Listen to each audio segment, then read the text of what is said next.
Hi, Beach Channel. I'm Carla. Welcome to my podcast, Production Legends. Today I'm featuring a very important guest, George Lendeborg Jr. For those of you that saw Critical Thinking, he played Ito, and he's an incredibly talented young man that I would love for all of you to meet. So, welcome, George. Thank you for having I'm me. so happy to see you again. I I'm know we talk a ecstatic. lot. Yeah. Yeah, all So the I, time. I just want to I just want to show the world what you have done, your scope of work in what you're 28, 27, 29 now. 29. Yeah. Man, you're getting there. No, I I'm know, joking. I know. I So love it. you've been in the Marvel universe. Yeah. You've done Bumblebee. Yeah. You've done Love, Simon, which is one of my favorite films. Brigsby Bear. Critical Thinking, of course, and then you have Tit for Tat and a bunch of other things that I know I want you to talk about Oh, amazing. in this podcast. So Yeah. I wanted to have you here to talk about film, your journey since Critical Thinking, and where you're headed next, and your background. So where Yeah. were you born and all that stuff? Cool. Yeah. Well, I was born in Santo Domingo, in the República Dominicana. Um, I was there for the first like 4.5 years of my life, and then I Yes, migrated here to Miami with my family. Who are my parents are both Dominican. My grandparents are Dominican. As far back as you go in time, like we've been a amazing. Dominican family.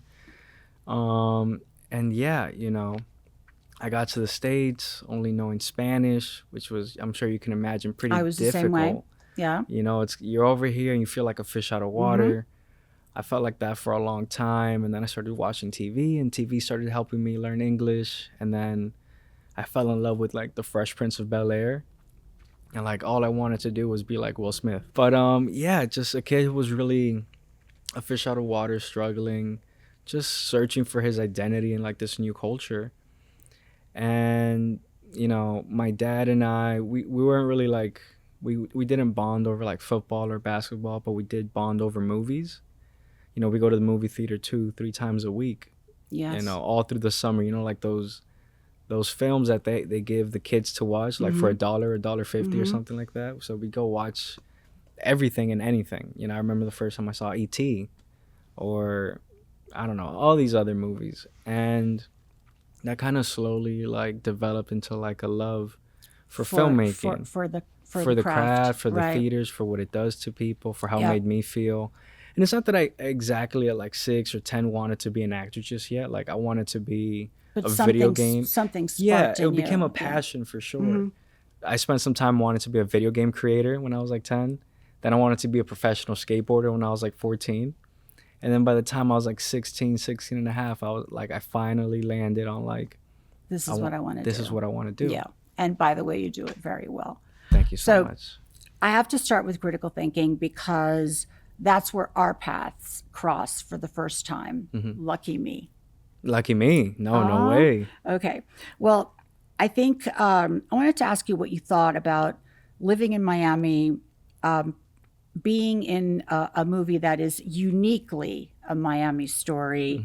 Um, and you were at a really interesting point in your career at that point because you had already done Marvel, Yeah. and Bumblebee and Love, Simon, very, very big films. And Yeah. this was, you took a chance on us, even though because it was John Leguizamo, I get it, but it was an indie film and you took a chance, and I greatly appreciate that. So, what was it like for you to play someone real who was literally watching you play him, and in a story that was tied to basically how you grew up as well? Like, how did that feel? And yeah, Yeah. No, I totally get. Man, that's such a big question. Like for one, it's humbling. It's daunting to you know portray someone who's an actual figure, who's an actual person, to kind of nail their essence, if you will. I mean, we were both Dominican, but we kind of had a different stature in how we completely. were. Yeah. So I tried to compensate for that in the best ways I could for the character, which was a bravado, the eccentricness, the over emotionalness that comes with the immaturity of age. Um, and yeah, I mean, I loved this movie. I loved the script. I loved the opportunity to tell a Miami story. And also, I felt a bit of pride in doing something that has that flavor, that has Yeah. that sauce, which is critical thinking. Yeah. Um, but critical thinking was something at that time that I really wanted to do. And when it came across my email, I guess, I knew I wanted to do it. So at the same time that this was being fielded way back in the day, Spider-Man had reached out. I don't know if you know this story. I do not know the story. So Come on, Spider-Man let me know. wanted me to have a really like prominent role in the second one, but it was filming at the same time as this. The head producer of Spider-Man like came and talked, and like she was like, George, you know, we'd really love you to be in this. And Does John know ultimately, the story? I don't think so. I don't think so either. Yeah. No, they were like, George, we really want you in this movie. And I said, I hear you, but this is a small, Something I beautiful have to movie do. that I Yeah. have to do. Yeah. And ultimately she understood with a lot of respect and said, okay, George, and if there's no convincing you, I totally understand where you're coming from. So You know, to have a Google search be a Google search, like millions of people have to type in the same thing. It's not, you can't fake a real Google search, right? So if you type in critical thinking, what comes up are pages and pages of what happened to Ito. Where is Ito? Did Ito die? Is he a drug addict? Will he be coming back? Blah, blah, blah. So you know that we're making a part 2. Yeah. And you know that we will bring you back as the Ito that disappeared somehow. I won't tell anybody how, but you will be coming back. And I just want you to know that you have penetrated into the culture where people that you'll never know and you'll never meet wonder what happened to you. And how does that feel to you? Oh man, I'm so flattered that people cared so much about the work that I put out there. I mean, I cared so much for the project, and like I studied my butt off every day while we were filming that. Also the rehearsal period, even like on my free time, I was just in study mode. So I'm really thankful and flattered that people really cared to wonder what happened to Ito. How do you feel like you can, because you have such a unique voice, how can you still express your voice in something like Marvel? Well, I got a really fortunate role in Marvel, which is I got cast in the movie before there was even a role for me. So they were just like, where can we place George? They just wanted me from the prior work, from like my indie success. They're like, George, we're going to put George. And then finally, I was going to leave. I had a month and a half in Atlanta after shooting the first Spider-Man. They couldn't find the role for me. I was about to leave. The producer said, wait, hold on, we've just found something. And I was on my way to leave the set. So I come in and they're like, all right, George, be in the newscast and just read off the teleprompter. But like whenever you feel like going off script to make like little gestures or whatever, go ahead and do that. So I was able to actually play around. That's amazing. For a Marvel movie, which is very specific, very tight. That's why I'm asking. They allowed my looseness to show up on that film. I wanted to ask you also, Marvel versus an indie like Critical Thinking or any other indie, but since I've only done one indie with you, which one do you think brings out your best work and why? I think an indie by far, because you're able to help create. You're a part of the vision versus being a tool for somebody else's vision, which is great. As an actor, I relish the opportunity to do that for whomever wants to hire me and for the project that makes sense. But in an indie, there's such chemistry with the creators, with the producers, with the directors, with the writers, and even the crew that you with the executive producers. With the executive producers, absolutely, that you feel personally invested. Yeah. And it's like the little engine that could. It's just like you want to nurture it more, just because you know it's more of a precious thing, and it's not commoditized. It's not a commodity. Yes.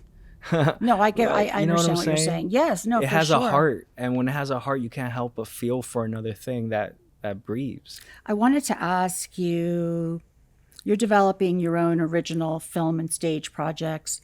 I know you have a dramedy called Tit for Tat. Can you tell me? Talk about please talk about it. Yeah, please. you know, I feel like in this, just to like preface it, you know, we're in an age where opportunities are slim for actors, so I want to create for myself. Own opportunity. Exactly. I want to make my own opportunities. I was just telling your husband, I'm like, you know what? We got to take destiny into our own hands.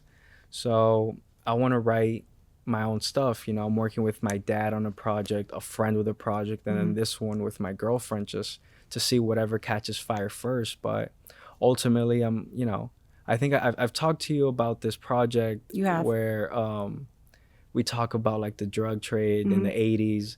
That's a big piece. And then me and my friend are trying to make a proof of concept for like a love story that kind of follows like the Memento editing order.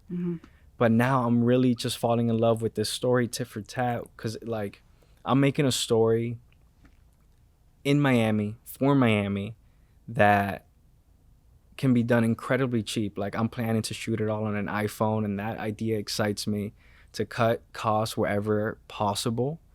And You need a producer. I do need a producer, definitely. I'm raising my hand on camera Awesome. for free. Let's you. go. What? No, I for would real. love it. Because when you and I met, we had a special bond, and we talk all the time, and I feel like every time I drift away a bit, I need to speak to you and you bring me back. And I think sometimes you feel the same way. Like I Yeah. give you some fuel that you may need. You give Are me you- hope, most definitely. Well, it's not often that an executive producer that works with so many people finds one actor in something that they did and they just latch on. I'm not a leech, but No. I latch on because you had something so special. So one of the things I wanted to ask you, because you are the exact generation that AI for movies and TV was pretty much created for. I do it, but my kids are like, you're old and you should not be playing with like our toys, kind of no. thing. They don't really say that, but they kind of do. But I did, I love to learn all this stuff because it's easier to do proof of concepts or just stuff that you've always wanted to do with an iPhone, and everything. So I wonder, what are you using AI in tit for tat or anything else that you do? Absolutely. Like when you film it, would you use the tools that are available to us? Absolutely. Like, people my age now, some of them go totally old school and want to go shoot and film. I'm the exact opposite, where I'm like, yo, the iPhone is here. It's the future. It's free, It's free. We all already have one. right? And like, I want to take advantage of the tech that's coming out now. Like, Right. I use all AI tools to help me write right now. Obviously, the ideas are original, but it's a great bounce board, and you can use it. 100%. It's like an assistant. It's an assistant. It's never Right. going to take over the work that you actually Right. put in. Right. And secondly, when I film, I would love to experiment with what I can add with CGI or Exactly. animations or whatever Exactly. you have. I'm excited for like what it could do. And do you feel like your friends that are in this industry are afraid of it? Because a lot of young people your age in the arts, whether they're voice actors or whether they're actors or whether they're editors, they feel musical people, like for example, people that are score films or music soups and stuff, they feel like they're going to be replaced. And the way I feel it as an older person, I feel that is so opposite of what is actually happening. Like it's just a new tool. Like the internet was a tool. Before you had to, go and look at a book, and it wasn't instant gratification. But now look what the internet has done, and I feel like this is even bigger than the internet. So how do you feel about, you do not feel, and your friends do not feel like they're getting replaced, or some do? Honestly, I haven't had too many conversations with my friends. I definitely should. But for me, I think it's mixed. I mean, I don't think it's gonna replace anybody. I don't think it ever could. I say that now, but watch in 55 years, like robots will be making movies I totally for robots. agree with you. We're always going to need the soul, because one thing it doesn't have is soul. Can't recreate that. Right, exactly. And so I just wanted to know. I think the people who want to work will have to learn how to use it. Exactly. It's their responsibility to keep up with technology, just like the internet was a responsibility to learn. Just like getting an iPhone, like you said, you have a responsibility to see the tools on the iPhone that could make a real movie and help. If you don't, then... You got to take advantage of what's at our fingertips. You just have to. George, I wanted to ask you, for any of the movies that you've done, but especially for critical thinking, because it's about real people, are there any if you had to think about like who in the cast in your 5-boy, ensemble, Yeah, and the dream team. the dream team, exactly. That's what they were called, the Jackson Five, because you were 5. Did you know that you guys were called the Jackson Five? I think so. From Yeah, Jackson? if I remember that correctly. Who would you in reality want to hang out with, and who would you like stay away from? It's kind In of characters, in not character. not Okay, the not the characters. people. Yeah. I think that. Would you hang out with yourself? Actually, even. Yeah, I would love myself. I mean, the character of me. Yeah. Okay. Yeah, we get into some fun. Would be exciting. Like he'd give me like that youthful energy because I'm a bit older now. I could Yeah. also keep him relaxed a little bit. Yeah. I think we'd make a good mix for sure. What about Andre? Andre. Ramses. No. We would not. You We would would not not hang out. hang Not out. the character. Not at all. In real life, he's a sweetheart though. Yeah. He's wonderful. He's He's like nothing such like a gentleman. He doesn't shoot people in the head. No, ever. no. Yeah. Very, the opposite.